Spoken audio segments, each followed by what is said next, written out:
In the year 1804, one of the most celebrated minds of Europe, a man named Ludwig van Beethoven, realized his physical hearing was completely dying. For a musician whose entire existence, income, and social status were bound to the auditory world, this was a catastrophic incident. He was completely cut off from the polite musical assemblies of Vienna. He could no longer hear the high notes of the orchestra or the casual conversations of his patrons. The isolation was sudden, absolute, and total. He fled the crowded city centers and locked himself in a small, bare room in the rural village of Heiligenstadt. He fell into a deep somatic shock. He wrote an agonizing letter to his brothers, confessing that he was completely trapped in an unmoving void, tempted to end his own lifespan because his creative common space had been utterly flattened. But look straight at the structural physics of how an independent mind responds when the universe strips away its external attachments. Beethoven did not collapse. He looked at his empty table, picked up his pen, and made a definitive trade. He realized that the silence wasn't a cage, it was a zero gravity laboratory. Because he could no longer hear the external noise, the superficial trends, or the subservient opinions of the Viennese critics.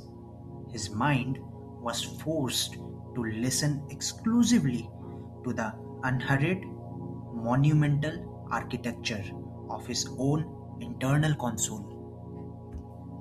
Inside that absolute isolation, completely cut off from the human grid, his pain alchemized into the third and fifth symphonies, structures so vast and assailable that they permanently conquered the global grid of music history. He didn't build those assets because he was popular. He built them because his emptiness gave him an infinite, uninterrupted, immersed energy. There is a specific quiet pain that occurs when you look around your space and realize that your social grid has been completely humbled. The phone does not ring, the old connections are gone, the tethers are cut. The unrefined mind views this emptiness as a devastating defeat. It panics because it has been hardwired to find its worth in the depthless applause of a provincial area. It screams for noise, desperate to look for a reflection in the eyes of others, even if those eyes belong to phony companions who only value you for shifting utility. But Marcus Aurelius, writing in his private diaries during midnight military campaigns, flipped the statement completely. He called it the inner citadel.